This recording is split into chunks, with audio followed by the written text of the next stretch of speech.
Hey, welcome back. Today we're diving into my EDC for 2025.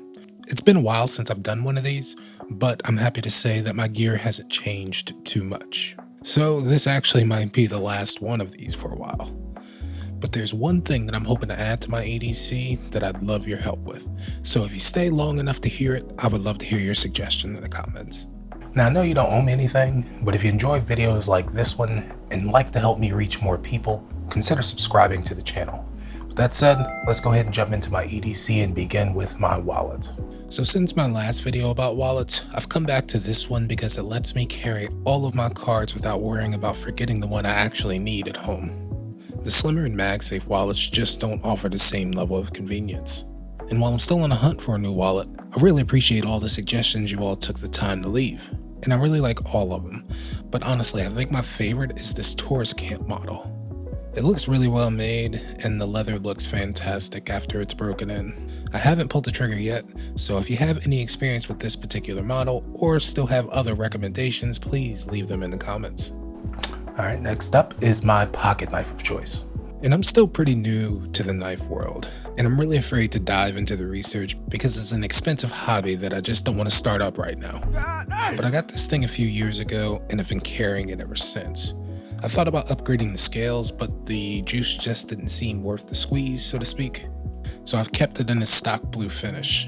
And while it was definitely a splurge for what I use it for, Benchmade has an incredible guarantee on their knives, so it's worth the price. I asked a friend of mine who runs the YouTube channel Passions Perfected for help on how to clean my knife. And once he found out that I had a Benchmade knife, he told me about the lifetime service guarantee. All I had to do was pay for shipping, and they basically sent me a brand new knife. The turnaround time was also really quick. That's why I'll always be a big fan of theirs. But if you're into something different, I'd love to hear what you're carrying in the comments. Let's go ahead and move on to my earbuds of choice, which are the AirPods Pro 2. And these are pretty self-explanatory. You don't want to be that person in a grocery store on speakerphone or FaceTime, making the entire store part of your personal conversation. If you need to take a call, grab some earbuds. But personally, I'm a sucker for AirPods. I have them protected in a Nomad leather case, which has patinaed pretty nice if you ask me. And these are one of my last two main Apple devices that do not have USB-C. I'm still on the Lightning model. And honestly, it's tempting to upgrade to the same models again just for the USB-C case, but that's just the life of a tech fan, I suppose. And what those earbuds are connected to is the phone that I'm carrying this year, and that is the iPhone 16 Plus. This year I decided to go non-pro and get the Plus model. And don't get me wrong, I still really loved the mini form factor, but as I spend more time doing more meaningful work away from my computer and on my phone, I find that the extra real estate is really helpful. And I cannot forget to mention how great the battery life is. There are nights that I forget to charge this thing, and honestly it'll get me through most of the next day. Though I'm also not crushing my battery playing games all day. The case on it is just a generic one from Amazon. It's nice and minimal, doesn't add too much bulk, but I do wish that I was bold enough to go without a case. The feel of an iPhone without a case always makes it tempting. The original design language of the phone just feels really nice in hand, at least to me.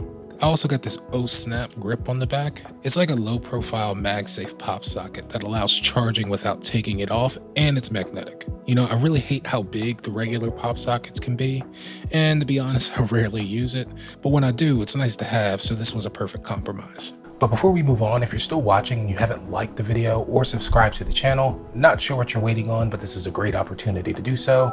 But let's move on to my wearable of choice, which is the Apple Watch Ultra 2. I've been wearing an Apple Watch since its initial release back in 2015, and it's hard to believe that it's been almost a decade since moving almost completely away from my mechanical watches and becoming so attached to an Apple Watch. This cycle I was really tempted to get the Series 10 because of how thin it looks, but since I was spoiled by the Ultra 1's battery life for a couple of years, I decided to go with the black Ultra 2. I like a simple routine whenever possible, so I usually wear the same band on it for almost everything. And paired with mine, I have a Nomad sport band in black.